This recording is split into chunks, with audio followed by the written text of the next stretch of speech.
Hello there, and welcome to this week's episode of Allegiant Webwise, where we share all our expertise and knowledge about all things to do with the digital world, websites, and more importantly and more recently, artificial intelligence. And this week we're very excited because Martin's going to share with us some wise words and a chat that he had with a very wise bot who may or may not have a French name. And it's all around customer satisfaction and client retention. So these are really, really important things in the world of business because, as we know, it is much, much cheaper to keep hold of a client or a customer than it is to get a new one. So, Martin, what would you like to share with us this week? Yeah, thanks, Jill. So, as we all know, chat like GPT is general for anyone, but you can start to narrow it down. And so, I've focused on having a conversation just about customer retention, like Jill said, and I went even narrower than that. And I just wanted to share with you some of the highlights of what happened. So let me just bring that up. Can you read that okay, Jill? Yes, I can. Maybe you could. Yeah, no, that looks good to me. Yeah. Yeah, there's that. Nice. Yep, brilliant. Cool. Okay, so so basically, I asked one of the leading chat clients to give me some help. I said that it's the head of customer services at a business. The business employs 10 people. It gives financial advice, personal financial advice, and it's in the UK. So So I let it know exactly who it was.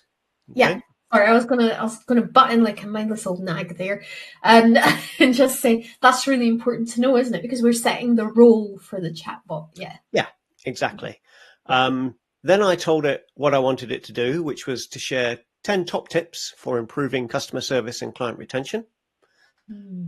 And then I told it some parameters. So all the advice has got to be compliant with UK regulations that apply to your industry, because I'm very well aware that in the financial industry, there are a lot of regulations, and sometimes that puts people off using these tools, but you can set those parameters. So the red text, for those who are watching it, that's what I did. I typed in exactly what I've just explained to you. And it came back and it said, here's 10 top tips as you wanted. And I've just picked out 2 of the 10. I don't want to go through the whole lot with you, but just to start giving you an idea of the things that it thought about. So the first thing it said is, number 1, prioritize FCA compliance. So the Financial Conduct Authority for the UK. Sound advice, I think. And the second thing it said was, make sure you implement robust data protection measures, comply with GDPR, etc., etc. And again, for anybody listening to this, it doesn't actually say etc., etc. It does give the details, but there were 10 tips that it gave, and those were the first 2. So we can see already that, it's not giving general advice about customer retention across any sort of business. It has focused on where we actually wanted it to be. And I looked at number 10, and number 10 said, seek regular feedback, implement a system for gathering feedback, like customer satisfaction surveys, focus groups. And it finished off by asking me a question, because it's a chatbot. We're having a chat. We're having a conversation. And it said to me, would you like me, the chatbot, to elaborate on any of these points? And I said, yes, I would. I want to know about number 10, seeking regular feedback in these surveys. Tell me more. And it said, I've created a detailed guide. And I'll show you a little about that. But what it did was it gave me a separate document that was downloadable. I could put it straight into Word, and it gave me more information about creating client surveys. Again, within the context we're talking about. And I thought, well, that's useful. That saved me a lot of time. So that was the first thing it did. And then it gave me a summary of the document that it had just created. So I didn't have to spend all my time going all the way through this document, even though it wasn't that long, to be honest. And again, it gave me a whole heap of points to think about. And again, I've just picked out a couple of them for you. It said regulatory compliance again. Okay, so the document talked again about regulation. So again, for those people who are in this industry, are like, oof, we're regulated, we really can't go into this AI world. Not the case. As long as you've set it up correctly, you're okay. as with everything, caveat on that, all of these things are best used by people who know what it should be saying. So, if you're a butcher, then don't run a load of processes about financial compliance and then just put them out in the world. You may be heading for a fall. But as long as you know, butchery sounds a little interesting. Well, it's the other way around. I wouldn't let my personal financial advisor anywhere near cutting up any butchery stuff. So, yeah. It's always the thing with people go, oh, AI makes mistakes, etc. But as we keep saying, when we talk about it, making code, understand what it's supposed to do, and it is almost brilliant. The next thing, anyway, is in the guide, it started telling about the importance of collecting feedback, not just collecting it, but actually acting on it and ways in which you could use the feedback. So the guide that it produced told me all those things. And it then said, I've broken the guide down for you into 4 areas: the importance of feedback systems, some implementation tips, so it gave a whole heap of tips of how to actually implement a satisfaction survey. One of them being close the loop, follow up with clients who provide feedback, especially if they raise concerns. Really good point. Yeah, and it may seem kind of obvious, but it's like a lot of these checklist guides, if they're there and you can check them off, you've done it. Otherwise, the obvious things are the ones that sometimes, we miss. And particularly if you've got new staff coming into your business, then, you kind of assume, well, it's obvious we'll do this, but, the great thing is that you have this list as well. You can dig into each of these points, can't you? Like you've done with some of them, you've dug into some, and you can keep digging until you get the process that is appropriate for your business, eh? Exactly. It's an excellent point, yes. So the other 2 things it talked about, again, were regulatory, which we've already done, and using feedback for improvement.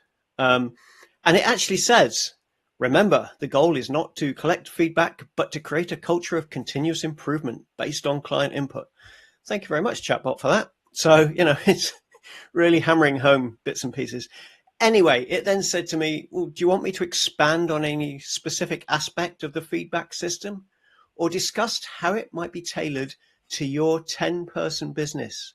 So again, look, the chatbot has gone, I remember that you're a 10-person business, and I know that, feedback systems range depending on the size of your company. So do you want me to really tell you some more about, for a small company?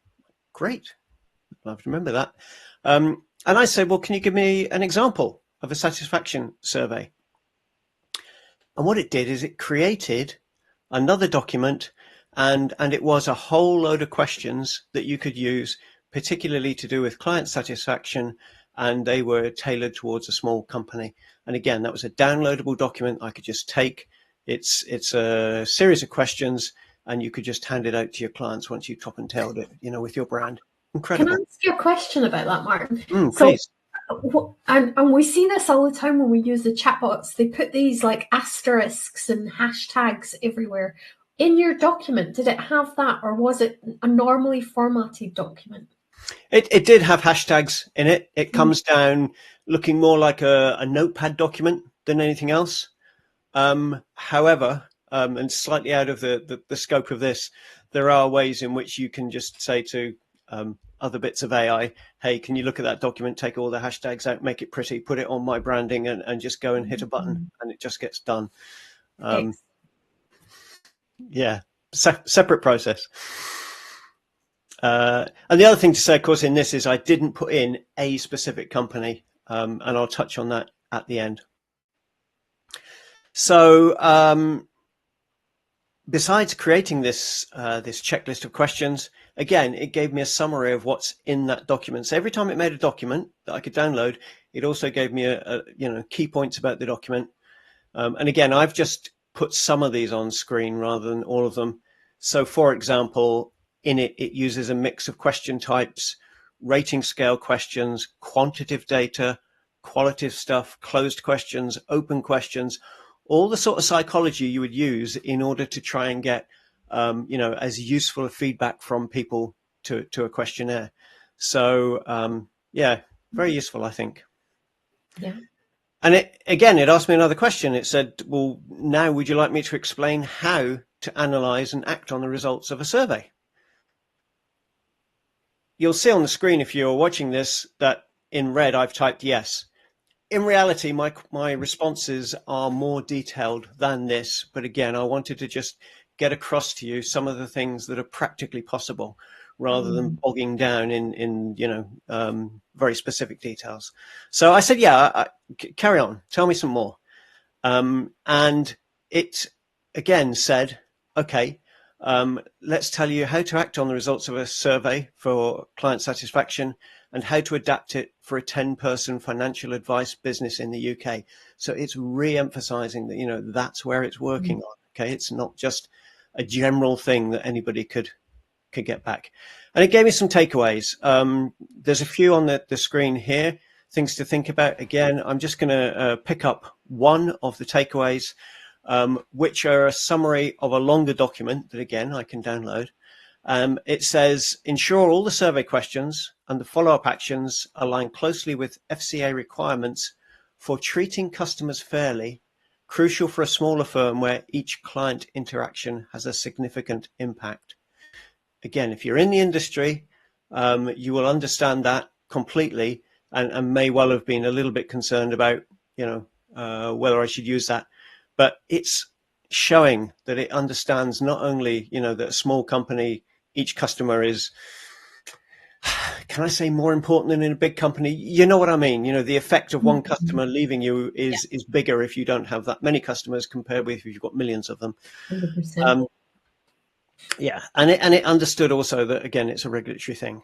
So now I've said to it, well, okay, well, I mean, the survey's great. It's a document, but you've now gone on to tell me that I should analyze things like average scores and quantitative analysis, and I haven't got the time for that. Is there an efficient way to do it? It created a guide for me. And in this guide was a list of software that you can use to run surveys where you can then, get the answers automatically analyzed for you. I'm like, great. I don't really want to send out a document. I want to send out, something in a piece of software so that I haven't got many staff. I don't want them bogged down with this for too long. So let's make an efficient way of doing this. And not only did it give me a summary of software, it also said things like set up alerts for critically low scores, focus on those first. Create a rotating schedule of your staff so that they're not always having to do this. So you spread the workload and the knowledge base. Again, it's kind of common sense, but it's really useful advice as well. About it's really good though, isn't it? That it's because if it is these outliers, everything's motoring along in the middle, that's absolutely grand and you're happy about that. But if there's anybody that's not quite satisfied, you want to get them early. I think that's really good. Yeah, getting them early is a really key point there, Jill. It's much easier to prevent a problem than cure a problem, of course, and it's easier to fix a problem that's early in its problem stages than later on, and that applies, of course, to so many different things. So by now I'm like, okay, I've got these documents that show me what to do. They show me what tool to use, and it said, would you like more information? I'm like, yes. And then it went through the various different platforms that it recommended with the pros and cons targeted towards a small company. And in the end, it said, have a look at something called Smart Survey, which I'm not personally familiar with, but it's a UK based. You can use it with the FCA. It talked about other ones, but it's really thought about why that might be a good thing for you. And right at the bottom, it then says, remember, while automation can significantly reduce manual work and help maintain compliance, human oversight remains crucial. This is the AI bot telling me this. Bless its fake cotton socks. Again, regularly review your automated systems and reports to ensure they continue to meet FCA requirements. So I've gone through quite a lot there, and even if you can see it on screen, it's a fair bit. If you're listening to it on the audio pod, I appreciate that that's a lot to take in. But in summary, we now have 5 downloadable documents that I can put into Word or whatever, because they're basic text, and they will allow me to say, well, why should we have a customer survey within our company? How do we actually go about implementing them? Some tips and tricks for that. An actual ready-made survey itself. Okay, and I think that's important, because if we just produced a survey, you know, when you work in a company, all of a sudden there's a survey, and people are like, well, okay, well, A, why are we having this? B, what's the best way to do it? Who's going to do it? And so those tips before we even got to the survey, I think quite useful, you know, to spark a conversation within your company about how you're going to implement this. And that's a really useful tool. Having your systems and processes clear before you try to AI or automate them is definitely a much more efficient way to do things. And it goes on to talk about, as I said, a list of systems that will help us. And they've all been tailored to this particular industry, this particular location, and company size. So we've gone from Chat GPT kind of general, anybody could put in a prompt and get an answer, and that's okay, through to getting much more focused. And one of the thoughts that Jill and I would like to leave you with is, could we focus that even more? Could we have something that's written specifically just for your company, not your industry, your company? We're talking about client retention and customer surveys here, but we could talk about lots of other things. And one of the things that we're looking at is producing something for you that could allow you to do this. I've condensed a couple of hours work and a whole load of answers down into, you know, a 20-minute podcast. But that's something that if you think your company could benefit from, let us know. There we go, Jill. Well done. Can I just ask one question before we sign off? How long did this all take you, Martin? That took me... It took me about 2 hours, but that included making the Word document for this presentation. If I had just been interacting with the chatbot without a view to actually then explaining it to anybody else, in order to get the 5 documents out that included all the bits and pieces, that took me about 45 minutes. I will say I'm quite familiar with how to use the chatbot and how to make it give me the answers, you know, that I wanted. So, you know, it could take longer, but I've worked in big companies before. We've had teams of people working on this sort of stuff, and you could easily say, well, that's a 2-week job to come back with all this stuff, and we've got a team of X people doing it. And it was less than an hour. Yeah, that's brilliant. And like Martin says, you know, he knew what he was doing with it. And there is a difference between getting that generalized content back and getting really specific that is not just good for your niche, but actually your particular company.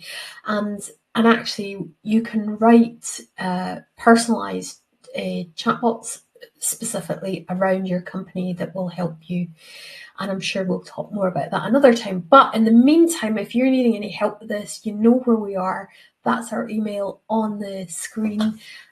Jump by and say hello. And we are always happy to talk about anything digital, web-wise, or AI. Absolutely. Love it. We will see you next time. Thank you very much. Take care, guys.